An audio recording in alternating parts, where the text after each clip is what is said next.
चलिए जी, वेलकम है आपका नेक्स्ट लेक्चर में जिसमें हम स्टार्ट करेंगे फ्रॉम फीचर्स या प्रॉपर्टीज ऑफ इंडिफरेंस कर्व। तो देखिए, सबसे पहला पॉइंट जो हमारा फीचर्स का है with respect to indifference curve, वो क्या कहता है कि आईसी स्लोप्स डाउनवर्ड। हम पिछले चैप्टर्स में भी पढ़े हैं कि जब कर्व स्लोप डाउनवर्ड होता है उसका ऑब्जेक्टिव, उसका रीज़न क्या रहता है। सेम चीज़ आप देखेंगे कि यहाँ पर भी बात करी गई है। सिर्फ आप देखेंगे ज़रा सा कोरिलेशन आप समझेंगे तो आपको चीज़ पूरी एज इट इज़ लगेगी। देखिए क्या कहता है कि I C slopes downward from left to right. It means left to right means from point A to point B. ये जो आप देख रहे हैं from left to right, it implies that if the consumer decides to have more of one good, he must have less of the other. देखिए आगे हम चल के कुछ कॉन्सेप्ट पढ़ेंगे जिसमें हम देखेंगे कि क्योंकि मनी इनकम लिमिटेड है, तो ऑब्वियसली अगर आप इस कॉम्बिनेशन की बात करें, कॉम्बिनेशन ए मीन्स जो भी उसकी गिवन इनकम है वो कॉम्बिनेशन ए और कॉम्बिनेशन बी दोनों पॉइंट्स पर मनी इनकम में कोई चेंज नहीं होगा। किसकी मनी इनकम? कंज्यूमर की मनी इनकम। इट मीन्स तो जो टोटल इनकम होगी उससे आप जब कॉम्बिनेशन ए पर जाते तो आप देखते हैं कि 5 of oranges and 2 of apples आप ले पाते हैं। Where if you move to point B, given that your money income is same, आप देखते हैं कि आपका कॉम्बिनेशन लेवल हो जाता है oranges from earlier 5 to now 3, और आपका जो एप्पल्स होते हैं वो 2 से 3 बढ़ जाते हैं। Means that is a reason कि आपका स्लोप्स डाउनवर्ड है। क्यों? क्योंकि जिस क्वांटिटी को भी आप लूज करना चाहते हैं या जिसका भी आपके पास एक्सेस है, अगर आप दूसरे प्रोडक्ट की which is apple in this case, अगर आप एप्पल की क्वांटिटी बढ़ाना चाहते हैं तो इन दैट केस आपको ऑरेंजेस की क्वांटिटी को रिड्यूस करना पड़ेगा। वही चीज़ ऊपर बोलता है कि it implies that if the consumer, देखिए I C slopes downward from left to right, it means that I C has a negative slope. Negative slope को वो आगे एक्सप्लेन कर रहा है। नेगेटिव स्लोप मीन्स कह रहे इट इम्प्लाइज, यानी कि इसका मतलब है that if the consumer decides to have more of one good, कि अगर कंज्यूमर चाहता है कि उसको एक गुड की कंजम्पशन ज़्यादा हो, he must have less of the other, उस केस में उसको दूसरे की कंजम्पशन को घटाना पड़ेगा। It is only then that the satisfaction level would remain constant at different points of the I C. क्योंकि ऐसा नहीं हो सकता कि इसकी कंजम्पशन 5 रखे और इसकी 3 कर दे। क्यों? क्योंकि आपके पास इनकम लिमिटेड है। अगर मान लीजिए मैं आपको 100 रुपये लेके भेजता हूँ कहीं पे और मैं कहता हूँ ये दो प्रोडक्ट आप लेकर आओ, तो आप दोनों के प्राइसेस पूछेंगे, फिर आप कंपेयर करेंगे मुझे कितने चाहिए। मान लीजिए एक प्रोडक्ट की कॉस्ट है 25 रुपीज़ पर यूनिट और एक प्रोडक्ट की कॉस्ट है 50 रुपीज़ पर यूनिट। तो आप क्या करेंगे? अगर आपने 50 वाला लेना है तो 1 यूनिट लेंगे और 25 वाले 2 यूनिट। ऑन दी कॉन्ट्री ये आप क्या कर सकते हैं, 50 वाले 2 यूनिट ले लीजिए, या 25 वाले 3 ले सकते हैं, लेकिन फिर आपका प्रोडक्ट बी नहीं आएगा। तो या फिर आप या तो 4 ले लीजिए या फिर प्रोडक्ट बी के 2 ले लीजिए, या फिर कुछ ऐसा कॉम्बिनेशन करिए कि 2 1 इस तरह से आपका हो जाए। यानी कि क्यों ऐसा क्यों है? क्योंकि आपकी इनकम सेम है। अब क्योंकि इनकम सेम है तो क्या होगा, पॉइंट ए और पॉइंट बी पे भी इनकम सेम है, कहीं पे भी चेंज नहीं हो रहा। तो अगर हमें एक को एक प्रोडक्ट की क्वांटिटी बढ़ानी है तो इन दैट केस हमें दूसरी की क्वांटिटी रिड्यूस करनी पड़ेगी। This is called negative slope. देखिए क्या कहते हैं कि let us refer to figure 2। At point A on the I C, the consumer has 5 oranges and 2 apple. Moving from A to B he has 3 apples, 1 more than before and 3 oranges, 2 less than before. तो जो मैंने अभी चीज़ आपको बताई कि 5 से 3 आया means you have reduce to 3 from 5, means you have a reduction of 2 oranges, and from apple, इसके लिए आपका एप्पल राइज कर गया from 2 to 3, from 2 to 3। Since A is equal to B in terms of satisfaction level, क्योंकि हम indifference कब पढ़ रहे हैं और हम मानते हैं कि लेवल A पे जो सेटिस्फेक्शन है वो इक्वल होगी आपके लेवल B की सेटिस्फेक्शन की, he must consume less of oranges so that the rise of satisfaction level due to higher consumption of apple is counterbalanced by the fall in satisfaction level। देखिए हमने क्या पढ़ा था, एक एजम्पशन हमने पीछे एक एजम्पशन अभी पढ़ी थी कि जो बोलता है कि आप के पास, देखिए अभी दिखा देता हूँ, आप रिलेट भी कर पाएंगे उससे। देखिए, मोर ऑफ अ गुड, जो मेरे भाई को कंजम्पशन इंडिफरेंस कर्व की एजम्पशन 4 समझ नहीं आ रही थी, वो आप समझ लें। मोर ऑफ अ गुड, जबकि हम समझा चुके बट अब रिलेट हो रहा है तो आपको ज़्यादा अच्छी समझ में आएगा। More of a good gives more satisfaction to the consumer. ठीक है, कि जिस यूनिट की या जिस कमोडिटी के यूनिट्स आपके पास ज़्यादा होंगे उससे आपको सेटिस्फेक्शन ज़्यादा होगी। देखिए, इस केस में यूनिट किसके ज़्यादा है आपके पास? ऑरेंजेस के। ठीक है, ऑरेंजेस के ज़्यादा है तो यहाँ पे आपको सेटिस्फेक्शन ज़्यादा होगी। ठीक है, तो अब आपको क्या करना है, अगर आपको इसके यूनिट बढ़ाने हैं तो आपको काउंटर बैलेंस करना पड़ेगा। क्यों?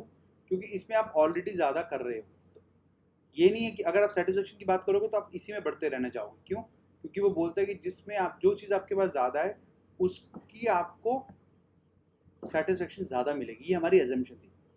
क्योंकि ये एजम्पशन थी इसलिए हमें उसको काउंटर बैलेंस करने के लिए अगर हमें दूसरे में बढ़ाना है तो इसकी सेटिस्फेक्शन को थोड़ा कम करना पड़ेगा। क्यों इसको भी बढ़ा नहीं सकते और इसको भी बढ़ा नहीं सकते? क्योंकि हमारी मनी इनकम सेम नहीं है। आप समझ रहे हैं? आप कहेंगे कि सर कि अगर हमें ज़्यादा यूटिलिटी मिल रही है, ज़्यादा सेटिस्फेक्शन मिल रहा है तो हम ऑरेंजेस को बढ़ा लेते हैं, एप्पल्स को भी बढ़ा लेते हैं। अग्री करता हूँ आपसे, बट उस केस में पैसा कहाँ है आपके पास?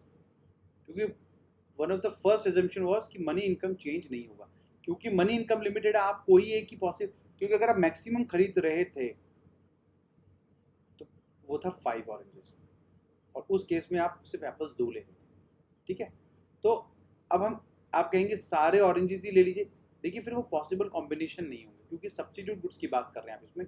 हम वो वाले नहीं पढ़ रहे जो आपने पीछे पढ़ा था कि जिसमें possible different combinations of a good production possibility का आप नहीं पढ़ रहे हैं कि कितने लेवल्स पे प्रोडक्शन हो सकती है। हम यहाँ पे कंजम्पशन की बात कर रहे हैं, तो आप उससे रिलेट मत करिए। यहाँ पे बात आप कर रहे हैं कि कॉम्बिनेशंस दो गुड्स के जो कि आपको सेम सेटिस्फेक्शन दें। तो देखिए, अब यहाँ पे आप पढ़ेंगे तो आपको समझ में आएगा। Since A is equal to B, जो हमारा कॉम्बिनेशन A था जिसमें हम 5 ऑरेंजेस और 2 एप्पल्स ले रहे थे, is equal to combination B। Combination B वो कॉम्बिनेशन था जहां पर ऑरेंजेस वर 2 और एप्पल्स वर 3। क्लियर? कह रहा है क्योंकि A is equal to B है as far as satisfaction is concern. अगर हम सेटिस्फेक्शन की बात करें तो क्या होगा, he must consume less of oranges. उसको ऑरेंजेस की कंजम्पशन को अब लेस करना पड़ेगा। क्यों? So that the rise in satisfaction level due to higher consumption of apple is counter balance by the fall in the satisfaction level. क्योंकि वो कहता है कि जैसे ही आप एप्पल की कंजम्पशन बढ़ाएंगे क्या होगा, आपको उसको काउंटर बैलेंस करने के लिए, जैसे वेइंग स्केल होता है, अगर आप एक जगह वेट बढ़ेगा तो आपको दूसरे पे वेट बदला के उसको पैरिटी पे लेके आना पड़ेगा, इक्वालिटी पे लेके आना पड़ेगा। सिमिलरली, क्योंकि अगेन बात कर रहे हैं मनी इनकम की, आप यूनिट्स में प्लस माइनसेस एक लिमिट के ऊपर नहीं कर सकते हो, इसलिए इसकी जो यूटिलिटी, क्योंकि जैसे अब इसकी कंजम्पशन बढ़ाएंगे यूटिलिटी बढ़ेगी and you would like to have more of it. जितने आपके यूनिट्स बढ़ेंगे उतना ही आपको इसकी यूटिलिटी गिरानी पड़ेगी सो दैट आपका काउंटर बैलेंस हो जाए। दैट वाज द रीज़न कि हमने वहाँ पे बोला था, जो एजम्पशन 4 हम पढ़ रहे थे कि जिसमें कि आपकी कंजम्पशन मोर ऑफ, जितनी ज़्यादा आप करेंगे किसी more of a good, if you consume more of a good then your consumption level will go up. तो हमने फीचर्स में पढ़ा है कि आईसी कर्व स्लोप्स डाउनवर्ड। तो IC curve slopes downward from left to right. इसका मतलब कि आईसी के पास एक नेगेटिव स्लोप है।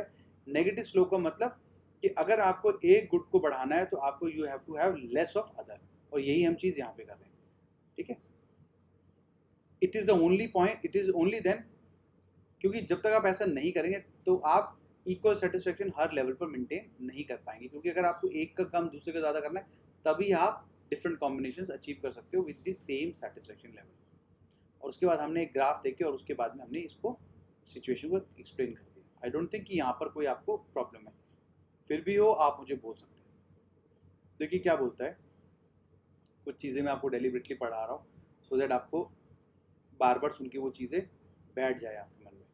Satisfaction level at A is equal to satisfaction level at B because A and B are on the same IC. हमें मालूम है IC पे जितने भी पॉसिबल कॉम्बिनेशन होते हैं वो सब हमें इक्वल सेटिस्फेक्शन देते हैं. Moving from A to B, when the consumption of apple increases, consumption of oranges must decrease. Only then the satisfaction level can remain constant between point A and B. देखिए मान लेता हूँ मैं, अब आपको एक वेग एग्जांपल दे रहा हूँ. मान लीजिए यहाँ पे यूटिलिटी है आपकी 120. मैं एक ऐसे एग्जांपल दे रहा हूँ. मान लेता हूँ मैं पॉसिबल कॉम्बिनेशन जो आपका A है उसमें मैं मान लेता हूँ कि यूटिलिटी आपकी है 70 मान लेता हूँ, जिसमें से 50 आपको मिली ऑरेंजेस से और 20 मिली आपको एप्पल से, राइट.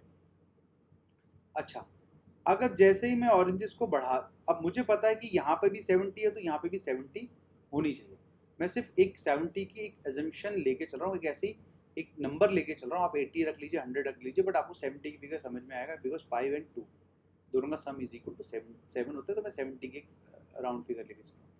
आप 700, 7000, 70,000 कुछ भी ले लीजिए.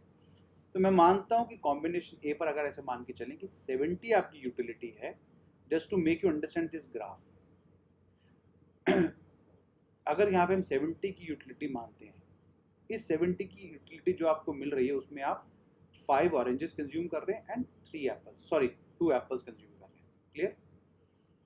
अब 2 सेकंड के लिए अगर हम सोचते हैं कि अगर आपने एप्पल की कंजम्पशन फ्रॉम 2 to 3 कर दी, जो कि पहले पर यूनिट आपकी 20 थी अगर पहले इस एप्पल्स की कंजम्पशन से, क्योंकि अब आपकी कंजम्पशन हो गई 30.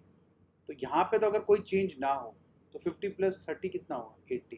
तो क्या आप कह सकते हैं कि satisfaction of point A is equal to satisfaction of point B? बिल्कुल भी नहीं कह सकते. क्यों? क्योंकि हमने पीछे एजम्पशन में पढ़ा है कि जैसे आप ज़्यादा कंजम्पशन करते हैं आपकी सेटिस्फेक्शन बढ़ती रहती है रादर देन गिरने की. क्यों? क्योंकि हमने law of diminishing marginal utility में पढ़ा था कि जैसे आप सक्सेसिव कंजम्पशन ऑफ यूनिट्स करते हैं आपकी यूटिलिटी गिरती है. बट ऑन दी कॉन्ट्ररी यहाँ पे आईसी बोलता है कि हर सक्सेसिव यूनिट के साथ आपकी यूटिलिटी बढ़ेगी. तो अब मुझे 70 करना है तो ऑब्वियसली मुझे जो चीज़ बढ़ी है उसको घटाना पड़ेगा. तो मैं इस पर तो इंक्रीज कर चुका हूँ, तो मैं इसको काउंटर बैलेंस करने के लिए I will make it to 30. मैं एक रफ एग्जांपल ले रहा हूँ कि कुछ इस तरह से लेके आएंगे कि हमारी 10 का यूटिलिटी रिड्यूस होके हमारा अगेन पॉइंट बी पर 70 हो जाए. सिर्फ मैंने समझाने को आपको एक 70 का फिगर दिया है कि अगर point A and point B को आप कंपेयर करेंगे और अगर पॉइंट ए पे कुछ एक्स है आपकी यूटिलिटी तो पॉइंट बी पर भी आपकी एक्स रहनी चाहिए.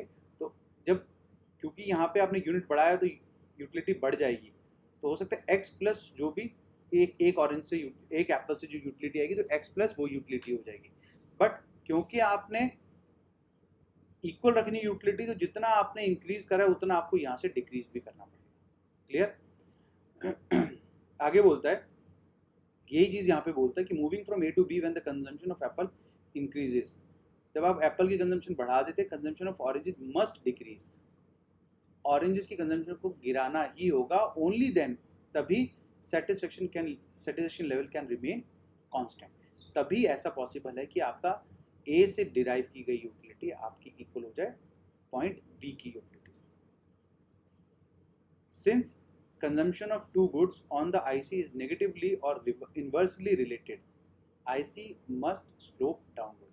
Inversely related मतलब कि अगर एक में आपको इंक्रीज करना है तो दूसरे में डिक्रीज होगा ही होगा. That is called inversely related, यानी कि दोनों ऑपोजिट यानी कि इन्वर्स डायरेक्शन में फोर्सेस काम कर रही है.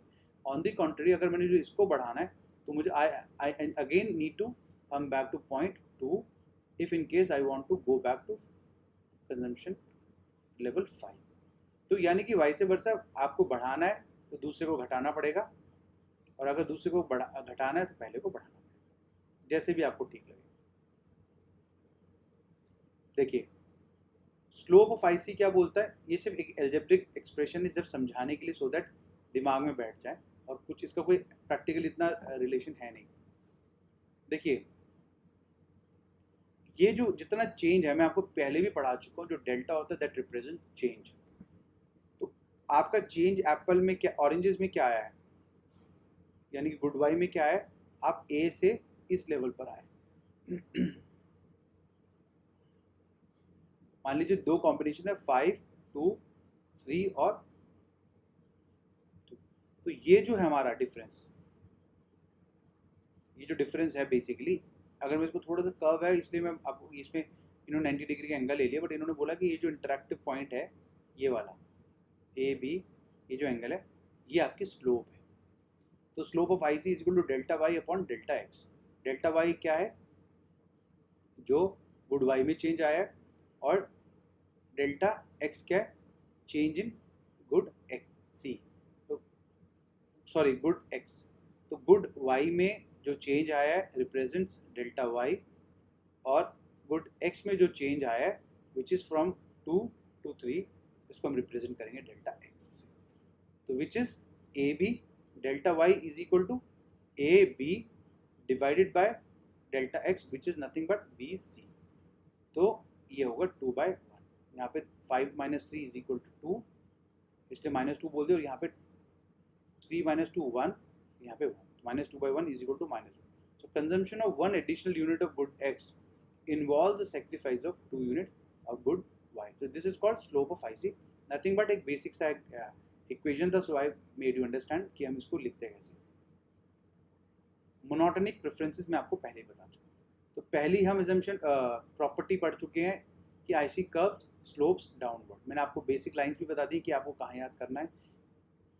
क्वेश्चन अगर 5 मार्क्स एंड अबव या 4 मार्क्स एंड अबव है तो try to cover as much graph as possible so that the examiner should understand कि आपको वो कॉन्सेप्ट की क्लैरिटी है। Now comes your second point which is IC is convex to the origin. Convex क्या होता है, देखिए इस शेप को कॉन्वेक्स बोलते हैं, और इसका ऑपोजिट जिसमें बाहर की तरफ अगर कर्व निकला हो उसको हम बोलते हैं कॉनकेव। तो what does it mean we say that IC is convex to the origin? हम पीछे भी पढ़ चुके हैं कि it means that the slope of IC tends to decline as we move along the IC from left to right. The slope of IC is called marginal rate of substitution. Marginal rate of substitution, देखिए मैंने आपको फिर से बताया था, marginal means additional, rate of substitution मतलब rate means आपका ratio क्या है चेंज करने का, marginal rate of substitution. Substitution मतलब एक से दूसरे को बदलना। हर एडिशनल यूनिट पर आपका सब्स्टिट्यूशन का रेट क्या है is known as marginal rate of substitution. ठीक है, जैसे कि हमने एप्पल को बढ़ाने के लिए ऑरेंजेस को गिराया था, तो that was our marginal rate of substitution. देखिए IC is convex to the origin. What does it mean, इसका क्या मतलब है व्हेन वी से दैट, जब हम कहते हैं कि IC is convex to the origin. मैं आपको एक लाइन पढ़ के इसलिए बता रहा हूँ सो दैट आपको एक स्टूडेंट वाली अंडरस्टैंडिंग हो कि हम मीनिंग निकालते कैसे। जहाँ पर आपको समझ नहीं आता उस मीनिंग को ब्रेक कर लीजिए, देन आप उसको 1 बारी 2 बारी 4 बारी 5 बारी जब पढ़ेंगे आपको उसकी सेंस आनी शुरू हो जाएगी। और आजकल के तो टाइम में हर चीज़ आपको फिंगर टिप्स पे अवेलेबल है, तो आई डोंट थिंक कि आपके लिए कोई स्ट्रगल होगा।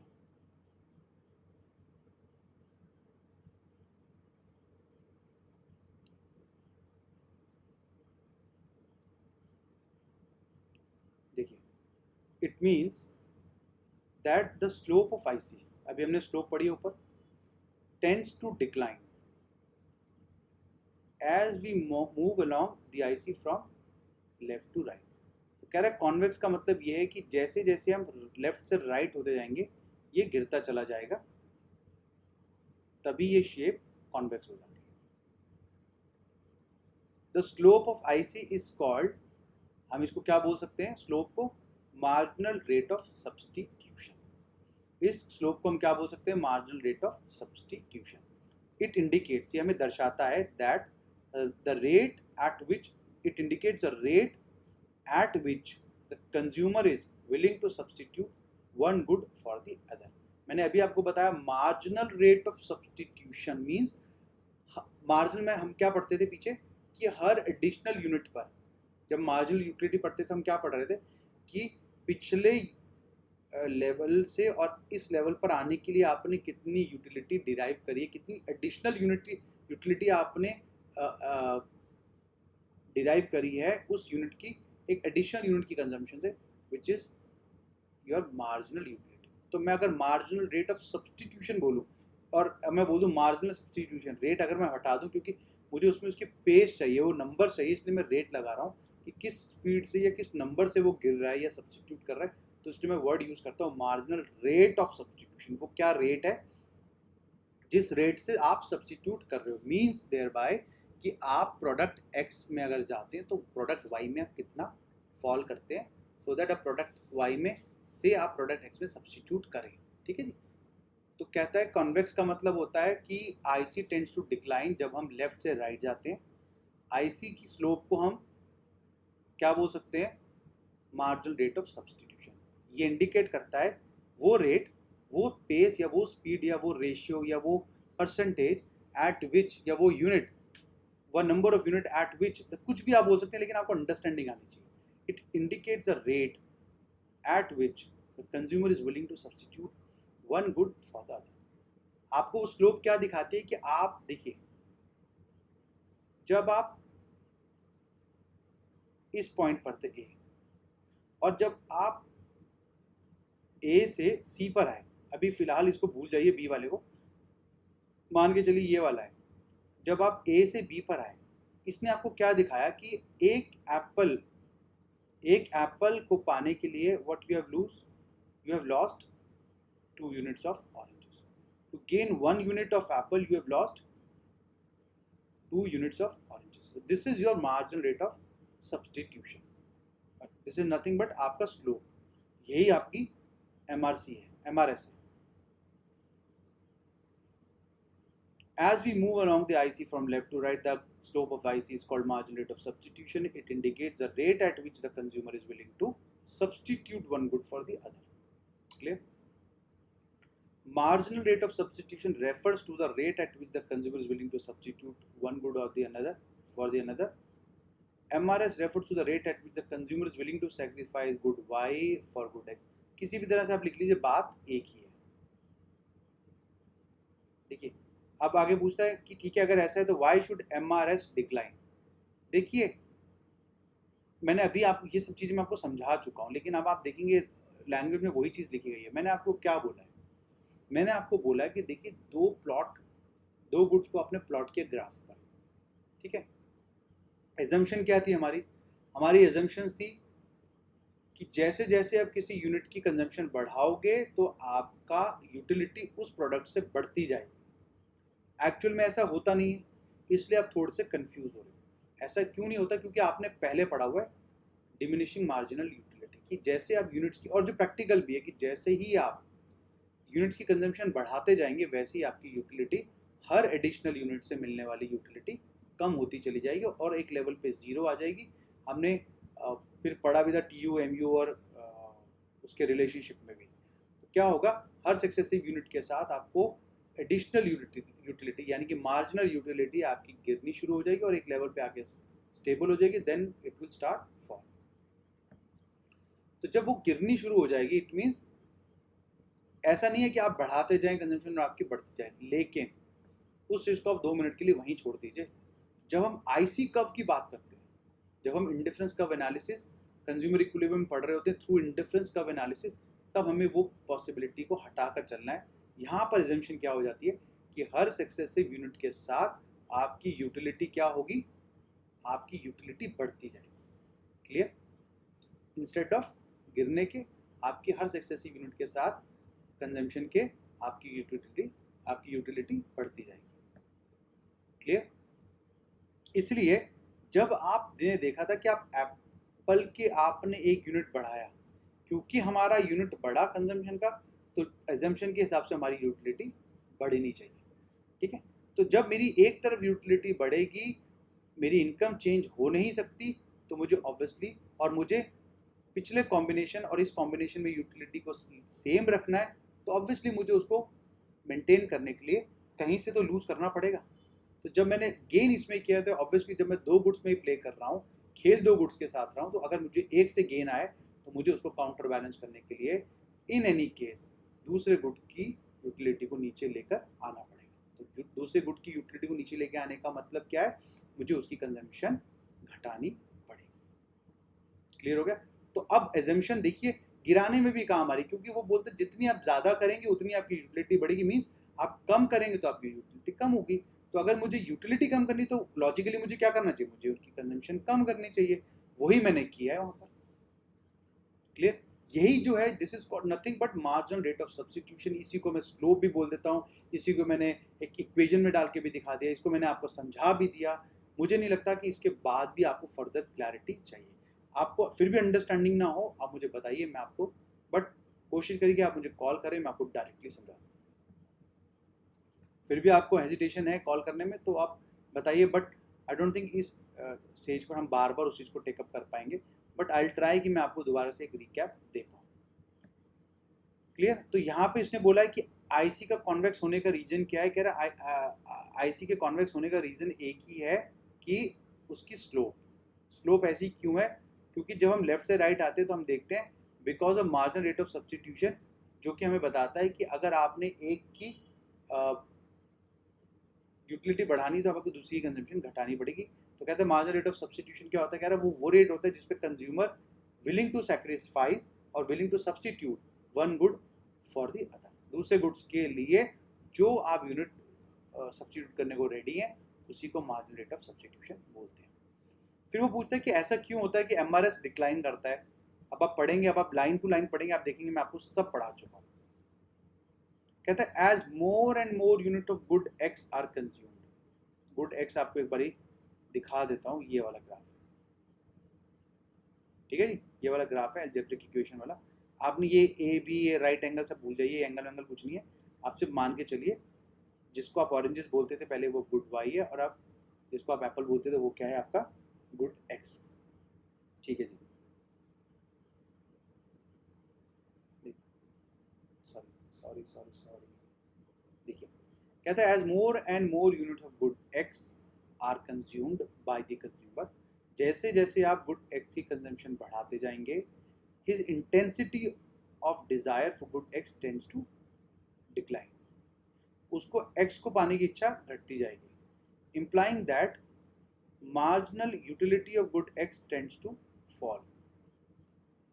Marginal utility of good x tends to fall in accordance with the law of diminishing marginal utility.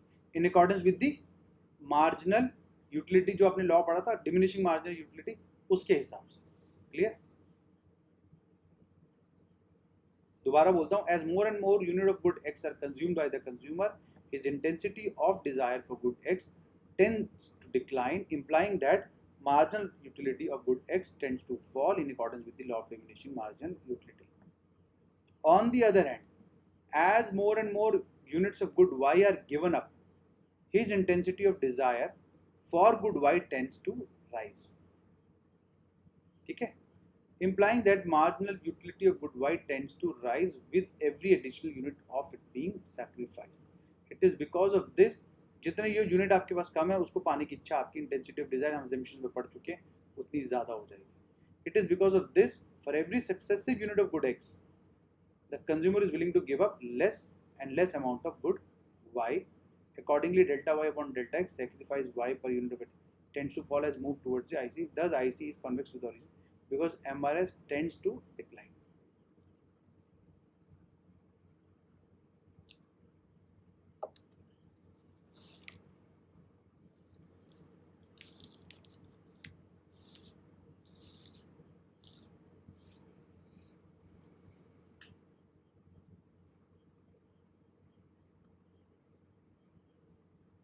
देखिए आपको फिर भी अगर ये इतना कॉम्प्लेक्स पढ़ने की जरूरत नहीं है, आप सिंपल से याद रखिए, because of your marginal rate of substitution आपका जो है IC is convex towards the origin. ठीक है, इतना भी रखेंगे तो भी चलेगा. और MRS क्या होता है, वो रेट होता है जिसपे consumer is willing to substitute. है ये सब कुछ हमने पढ़ा हुआ, बट अगर आपको फिर भी कोई कन्फ्यूजन होती है तो आप इस, ये तो सिर्फ आपको समझाने के लिए पढ़ा रहा हूँ, बट आपको लगे तो आप इसको स्किप भी कर सकते हैं.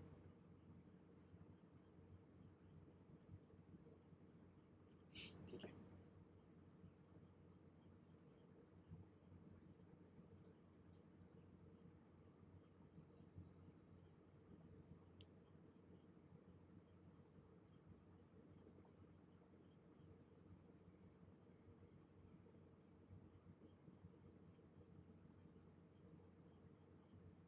ठीक है, सेकंड यही था ना, ठीक है, right. Your third feature is higher IC shows higher level of satisfaction. देखिए मान लेता हूं कि अभी तक मैं आईसी 1 पर था, ठीक है, तो IC higher IC shows higher level of satisfaction. देखिए अगर मैं मान लीजिए कि इस पॉइंट की बात करता हूँ या इस पॉइंट की बात करता हूँ, तो आपको क्या लगता है कि इस पॉइंट पे मेरा क्या सेटिस्फेक्शन सेम हो सकती है विद IC2? नहीं। कारण सिंपल रीज़न कि यहाँ पर मेरा जो कॉम्बिनेशन होगा उसके कंपैरेटिवली में IC2 में मेरे number of units will be more. तो मेरे जब number of units will be more होंगे तो क्या होगा, मेरा सेटिस्फेक्शन लेवल भी as compare to IC1 will be more. Similarly जब मैं IC2 से IC3 की तरफ शिफ्ट करूँगा, अगेन मेरा पॉसिबल कॉम्बिनेशन नंबर कुछ और होंगे, क्योंकि मैं अगर यहाँ पे होंगे तो आप देखेंगे यहाँ पर वो लेवल नहीं होगा, यहाँ पे कोई और लेवल होगा। तो क्या होगा, हर IC हायर IC शो करेगा मेरा हायर लेवल ऑफ सेटिस्फेक्शन। तो figure 5 shows a set of indifference curves on curves one above the other. A set of IC drawn in graph is called indifference map. तो जब हम बहुत सारे IC curves को draw करते हैं, set of IC curves drawn in a graph is called indifference map. तो हम इसको क्या बोल देते हैं, इंडिफरेंस मैप। तो हमने क्या पढ़ा है, इंडिफरेंस कर्व और इंडिफरेंस मैप और indifference set. Higher IC shows higher level of satisfaction. Indifference curve needs not to be parallel to each other. IC never touch or intersect each other. देखिए ये तो समझ में आ गया कि higher IC shows higher level of satisfaction. ICs need not to be parallel to each other. Parallel इसलिए नहीं हो सकते क्योंकि पैरेलल हो गए तो means same number of unit होगा। आप इसको ड्रॉ कर देखिए, यहाँ पे देखिए, आप कहीं पे भी आपको पैरेलल नहीं दिखेगा। अगर मैं मान लीजिए इसी के एकदम पैरेलल एक पैरेलल लाइन खींच दूँ तो क्या होगा, वो इक्वल नंबर ऑफ यूनिट होंगे। तो जब इक्वल नंबर ऑफ यूनिट होंगे तो मैं कैसे कह सकता हूँ कि मेरी सेटिस्फेक्शन बराबर होगी? ऑब्वियसली तो पैरेलल नहीं हो सकते। तो ऐसा ज़रूरी नहीं है कि आपके IC curves parallel to each other हो। थर्ड, ICs नेवर टच और इंटरसेक्ट ईच अदर। देखिए कभी भी IC1 IC2 को इंटरसेक्ट नहीं करेगा। रीज़न हमने अभी क्या पढ़ा है कि higher IC shows higher level of satisfaction. जब हायर IC आपको ज़्यादा सेटिस्फेक्शन दे रहा है तो वो कैसे लोअर लेवल की सेटिस्फेक्शन को इंटरसेक्ट कर सकते हैं? इंटरसेक्ट करने का मतलब जहाँ पर वो दोनों इक्वल हो जाएंगे। जब आप किसी को इंटरसेक्ट करते हैं यानी कि वो जो जंक्शन है वो दोनों के लिए सेम है। तो जो चीज़ पे आप हायर लेवल पे एग्जिस्ट कर रहे हैं उसको आप लोअर लेवल पे कहें कि नहीं नहीं, उस हायर लेवल पे एक पॉइंट ऐसा भी होता है जिसपे आप लोअर लेवल की इक्वल होते हैं, which is all together a false statement. इसलिए कभी भी two different ICs never intersect each other. Intersect नहीं करते हैं, इसके लिए मैंने आपको रीज़न भी दे दिया है। आगे बोलते हैं, with reference to figure 5 following observations need to be carefully noted. क्या ऑब्जर्वेशंस है कि higher IC to the right and above another IC, एक IC के ऊपर जो दूसरा IC है, लाइक IC1 के ऊपर IC2, IC2 के ऊपर IC3, IC3 के ऊपर IC4, इंडिकेट करता है higher level of satisfaction. This IC4 indicates higher level of satisfaction than IC3। IC4 का सबसे ज़्यादा सेटिस्फेक्शन होगा और IC4 का IC3 से ज़्यादा सेटिस्फेक्शन है। सिमिलरली IC3 का IC2 से ज़्यादा एंड IC2 का IC1 से ज़्यादा है। ये इंडिकेट करता है higher level of satisfaction than IC1, हम सब पढ़ चुके हैं। Each IC indifference map, indifference map क्यों बोल रहे हैं, क्योंकि जहाँ पे हम डिफरेंट मल्टीपल ICs को रिप्रेजेंट करते हैं उसको हम इंडिफरेंस मैप बोल देते हैं। तो each IC in the indifference map corresponds to different level of consumers income. क्यों, आप देखिए ये ऊपर होने का रीजन एक ही होता है, इनकम। क्योंकि हमने पढ़ा था कभी भी आप जब अगर आप एजम्पशन पढ़ेंगे इंडिफरेंस कर्व की, तो हमने पहली एजम्पशन क्या थी कि मनी इनकम सेम रहेगी।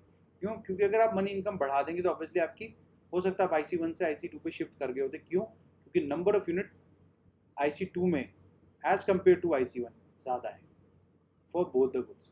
तो जब यूनिट ज़्यादा है जो कि आप पहले नहीं कर सकते थे, क्यों? क्योंकि यहाँ पर आपकी कि जितने भी पॉसिबल कॉम्बिनेशन है सब में मनी इनकम सेम है।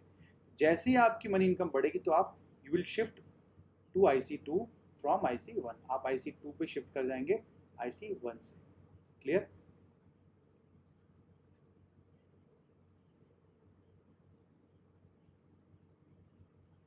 देखिए ये मैं आपको सजेस्ट करूँगा कि आप एक बार ये वाला पॉइंट ज़रूर पढ़ लें, वो कैसे आपको पता लगेगा कि हायर सेटिस्फेक्शन देगा, क्योंकि मैं आपको समझा देता हूँ। देखिए मान ली गुड वाई है, ये एक इसका के लेवल पे कंजम्पशन कर रहे थे गुड वाई की, तो जब IC1 की बात करें तो यहाँ पर आप L number of good x ले रहे थे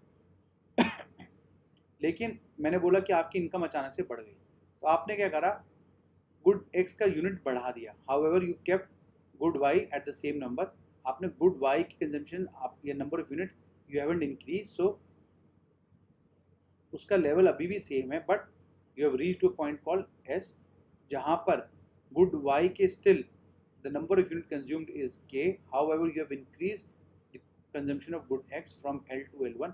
ऑब्वियसली यहाँ पर इस पॉइंट से अगर आप कंपेयर करेंगे R से, यहाँ पर इस लेवल की सेटिस्फेक्शन प्लस इस लेवल की सेटिस्फेक्शन आपकी डिराइव हो रही थी, बट जब आप इस पे जाएंगे पॉइंट एस पर, तो आप देखेंगे which is on falling on IC2, आप you will see that your utility will B के यूनिट से ऑफ गुड वाई से यूटिलिटी मिली है, प्लस जो आप ऐड करेंगे उसमें गुड एक्स से मिली गई यूटिलिटी, मीन्स विच इज कुछ number of units more than your N. यहाँ पे क्योंकि गुड एक्स के यूनिट्स ज़्यादा हैं, therefore in any case your utility will be more than what you are deriving at point R. इसीलिए हम बोलते हैं कि higher IC means higher level of satisfaction. मैं आपको एक बार दोबारा समझा रहा हूँ। Suppose earlier you were existing at point are where in you were consuming good k number of good y and L number of good x, but with the higher IC you move to a point S wherein your number of units for good y remained at level k, whereas you have increased your consumption or number of units of good x from L to L1. Now if we talk about the utility in totality, you will see that total utility at point R would be utility of k plus utility of L. Similarly, at point S, your total utility will be utility derived from point K plus, this time it will not be utility derived from L, rather it will be utility derived from L1, which is in any case more number of units than your previous level of good X, which was level L.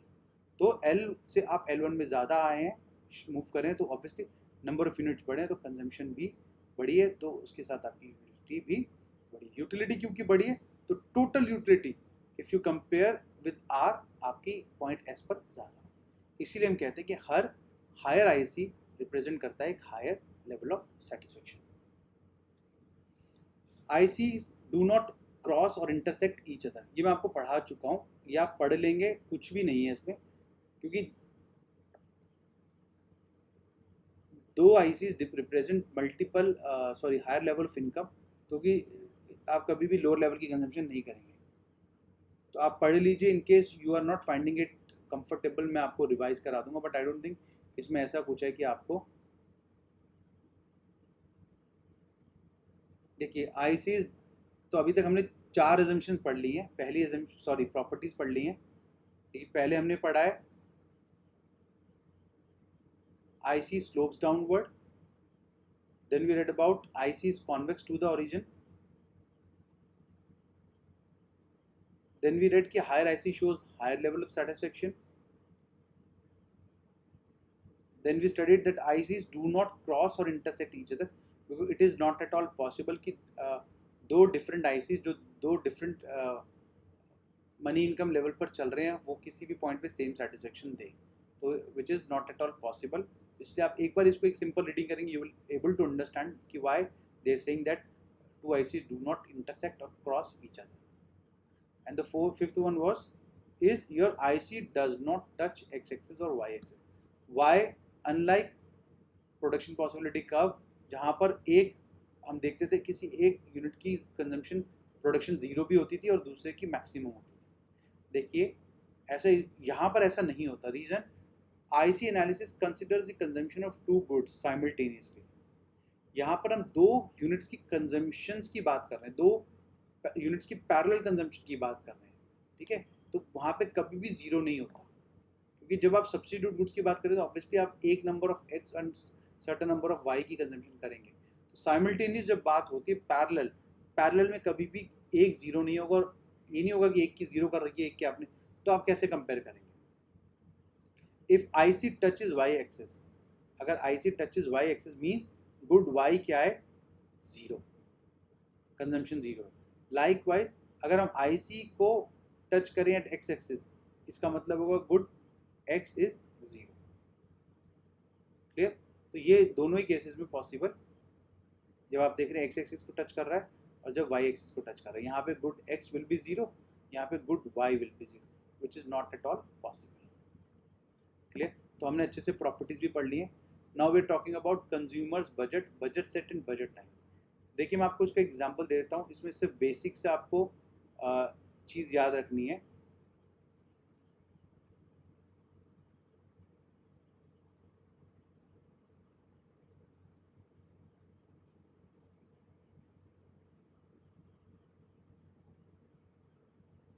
देखिए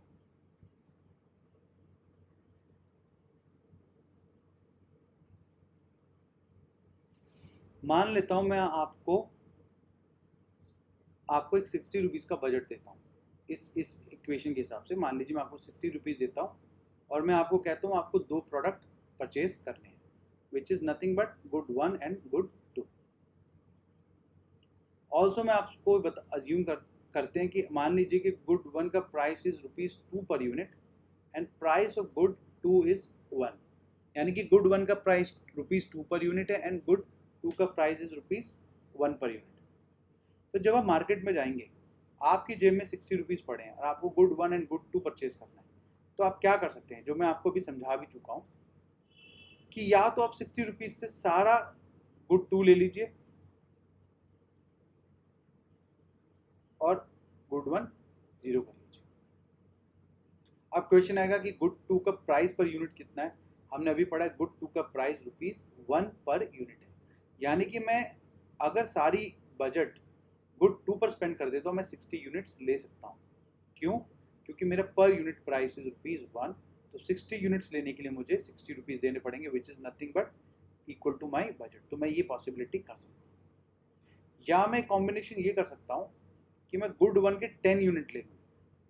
मेरे good 1 के कितने unit का price, unit price कितना है, मेरे good 1 का unit price है 2, यानी कि मेरा गुड 1, अगर मैं गुड 1 की बात करूँ तो एक यूनिट मेरा ₹2 का है। तो अगर मैंने 10 यूनिट दिए हैं तो यानी कि मुझे कितने रुपए खर्चने पड़ेंगे, 10 इंटू 2 20।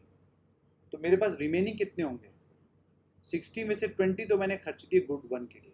ऑब्वियसली मेरे पास अब 40 यूनिट्स 40 रुपीज़ बचे, तो मैं गुड 2 अब 40 रुपीज़ के ले सकता हूँ, क्योंकि एक यूनिट गुड 2 का ₹1 है, तो यानी कि मैं 40 यूनिट्स ले सकता हूँ। तो इसी तरह से मैंने मल्टीपल कॉम्बिनेशंस बना लिए, जिसमें मैंने देखा कि या तो मैं एक प्रोडक्ट की ज़ीरो कर दूं, दूसरे से सारा परचेज कर लूं, या दूसरे को ज़ीरो कर दूं और सारा पहले से कर दूं। तो क्या होगा, अगर इसी बजट को मानते हुए, देखिए अब इसको आईसी से रिलेट करें, आपकी इनकम सेम है, ये वो पॉसिबल कॉम्बिनेशन है जहां पर आप, जिससे आप अपनी सेम इनकम से मल्टीपल कॉम्बिनेशंस ले सकते हैं। देखिए तो मैंने जब इसको प्लॉट करा तो मेरे इस टेबल पे इस तरह से आ गया। क्लियर। इफ ये जो मैंने आपको सारी बातें बताई वो सारा यहीं पे है। आगे बोलता है budget set refers to attainable combination. इसको हम क्या बोलेंगे, attainable combination. Attainable budget set मतलब जो टैबुलर प्रेजेंटेशन होती है उसको बजट सेट बोलते हैं, और जब ग्राफिकली रिप्रेजेंट करते हैं उसको बजट लाइन। तो अटेनेबल मतलब आपकी इनकम से, जो भी आपकी इनकम है उससे आप इनमें से कोई भी एक कॉम्बिनेशन परचेज कर सकते हैं। यानी कि ये आपको आपका लेवल ऑफ परचेजिंग पावर दिखाता है कि अगर आपके पास जो बजट है which is your 60 in this case, आप उससे या तो 0-60, 10-40, 20-20, 30-0 का कॉम्बिनेशन ले सकते हैं ऑफ टू गुड्स। तो इसलिए हम कहेंगे बजट सेट रेफर करता है उन अटेनेबल कॉम्बिनेशंस के सेट को जो कि दो गुड्स में बांटे गए हैं, given price of goods and income of the consumer, जिसमें आपको prices of the goods and income of the consumer given होती है. The budget set equation briefly called budget equation which is nothing but P1 into X1 plus P2 into X2. P1 is price of good 1 and X1 is quantity. तो P1 का price into X1 की quantity, similarly P2 into X2 यानी कि price into quantity, जो कि less than equal to होगा आपका total expenditure और टोटल वैल्यू. कभी उससे ज़्यादा हो नहीं सकता. कोई भी आप कॉम्बिनेशन ले लीजिए, आप इस पे यहाँ पे अगर आप रुपीज़ में टोटल करके देखेंगे, यहाँ पे 0 इंटू 2 0, यहाँ पे 60 इंटू 1 60, तो total income budget 60 and total expenditure 60. हर आप लेवल पे देखेंगे आपका टोटल एक्सपेंडिचर या तो कम होगा बजट से या फिर बराबर होगा, बट कभी भी आपका टोटल एक्सपेंडिचर बजट से ज़्यादा नहीं हो सकता. तभी हमने कहा है अटेनेबल कॉम्बिनेशन, जो आप अटेन कर सकते हो, जो आप अचीव कर सकते हो, या अचीवेबल कॉम्बिनेशन भी आप इसको बोल सकते हैं. Budget set is also called budget constant. Constant मतलब हमारी limitation, as it shows the limit, यानी कि constant up to which the consumer can buy a set of goods with is given. तो हम बजट सेट को budget constant भी बोल सकते हैं. Constant means limit. लिमिट मतलब वो लिमिटेड बाउंड्रीज जहाँ तक हम अपने गिवन इनकम से पॉसिबल कॉम्बिनेशन परचेज कर सकते हैं. तो ये ज़्यादा इंपॉर्टेंट नहीं है, बट हाँ बजट लाइन का क्वेश्चन आ सकता है, हार्डली 2 to 3 मार्क्स. तो you should be able to draw कि यहाँ पे आप देखेंगे X axis and Y axis को ये टच कर रहा है, बिकॉज क्योंकि हमने देखा हमारे कॉम्बिनेशन में एक ऐसा कॉम्बिनेशन भी यहाँ पर किसी एक गुड के कंजम्पशन परचेज जो थी वो 0 थी. तो ऑब्वियसली हम उस समय उस गुड को 0 मान के चलेंगे, इसलिए वो एक्स एक्सिस या वाई एक्सिस को टच करेगा.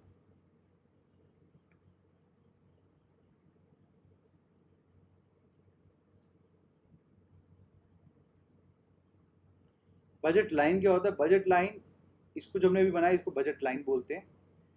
तो budget line is a line showing different possible combinations of good 1 and good 2 which a consumer can buy, जो कि consumer buy कर सकता है, given his budget and prices of good 1 and good 2, जिसमें आपको prices and उसकी income given होगी. Anywhere on the budget line a consumer is spending his entire income, either good 1, good 2 or both good 1 and good 2. तो इसमें से कोई भी एक पॉसिबल कॉम्बिनेशन, अटेनेबल कॉम्बिनेशन या अचीवेबल कॉम्बिनेशन कंज्यूमर चाहे तो अचीव कर सकता है.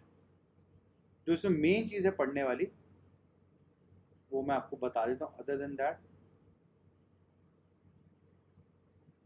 ऑल डिपेंड्स कि स्कूलों में आपका कितना कवर किया. नॉर्मली बजट लाइन को इतना डीपली नहीं पढ़ाया गया स्कूल में जितनी मेरी बात हुई है. फिर भी आपको किसी को लगता है कि आपको बजट लाइन को बहुत डीपली पढ़ाया गया है, तो आप मुझे बता दीजिएगा, मैं उस टॉपिक को दोबारा से ले लूँ, या मैं इसके लिए सेपरेट वीडियो बना दूँगा जिसमें बजट लाइन पे एक्सप्लेन करूँ.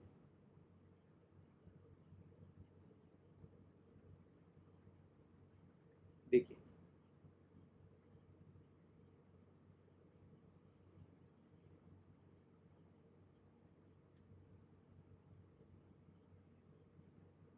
क्वेश्चन हमारा ये था कि हम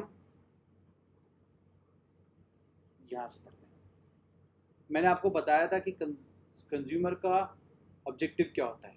optimum choice, best choice possible. और वो डिसीजन कैसे लेता है? Basis your satisfaction. क्लियर? और सेटिस्फेक्शन हमें कैसे पता लगती है? सेटिस्फेक्शन हमें बहुत सारे मेथड से पता लगती है. क्योंकि अभी हम इंडिफरेंस कर्व पढ़ रहे हैं, तो हम इंडिफरेंस कर्व एनालिसिस की बात करेंगे. इंडिफरेंस कर्व क्या बोलता है? इंडिफरेंस कर्व आपको बताता है वो सारे पॉसिबल कॉम्बिनेशंस दो गुड्स के जो कि आप साइमल्टेनियसली कंज्यूम करते हो to achieve same level of satisfaction. यानी कि एक आईसी पे जितने पॉसिबल कॉम्बिनेशन आपके होते हैं उन सब में आपको यूटिलिटी सेम डिराइव होती है. क्लियर? तो अब क्वेश्चन आता है कि हम वो चॉइस कैसे करें अपनी, कि हमारा जो डिसीजन हो वो बेस्ट हो. देखिए हमें वो देखने के लिए अभी मैंने आपको बजट लाइन पढ़ाया. देखिए हमें पता है, पहले मैं आपको ये थोड़ा सा पैरा पढ़ाता हूँ, बट मैं आपको एक बैकग्राउंड दे देता हूँ सो दैट आपको अंडरस्टैंडिंग समझ में आए कि मैं पढ़ाने क्या जा रहा हूँ. देखिए ये क्या है? जो डार्क लाइन है this is your budget line. Budget line क्या है? आपके अचीवेबल कॉम्बिनेशन, राइट?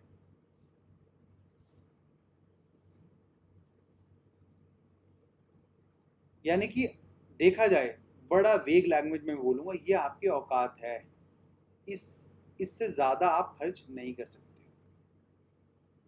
इस पे जितने भी आपके पॉसिबल कॉम्बिनेशंस हैं, आप उसमें से कुछ भी ले लीजिए, वो आपकी पॉकेट के अंदर एडजस्ट हो जाएंगे, यानी कि वो आपके लिए अचीवेबल कॉम्बिनेशंस होंगे। And what is this dark blue जो लाइन है? This is nothing but your indifference curve. हो सकता है कि इस इंडिफरेंस कर्व पे कोई कॉम्बिनेशन यहाँ फॉल कर रहा हो, कोई कॉम्बिनेशन यहाँ फॉल कर रहा हो, कोई कॉम्बिनेशन यहाँ फॉल कर रहा हो, और उनमें से हो सकता है एक कॉम्बिनेशन पॉइंट ई भी हो सकता है कोई कॉम्बिनेशन यहाँ फॉल कर रहा हो एफ, यहाँ पे जी फॉल कर रहा हूँ, और यहाँ पे एच, यहाँ पे। तो A B C D E F G H I, मान लीजिए इस तरह से, मान लीजिए इंडिफरेंस कर्व पे आपके बहुत सारे पॉसिबल कॉम्बिनेशंस ऑफ यूटिलिटी या कंजम्पशन के आ रहे हैं। तो लॉजिकली मैं पॉइंट ई चूज करूंगा, which is my point of equilibrium, जो कि इस चैप्टर का सार है। क्यों? अब 2 मिनट के लिए आप दिमाग लगाइए, और मैं वापस जब आपको पढ़ा के आऊँगा तब आप इस पर हम डिस्कशन करेंगे कि मैंने क्यों बोला है कि पॉइंट ई वो कॉम्बिनेशन होगा जहाँ पर आपकी बजट लाइन और आपके indifference curve are tangent to each other.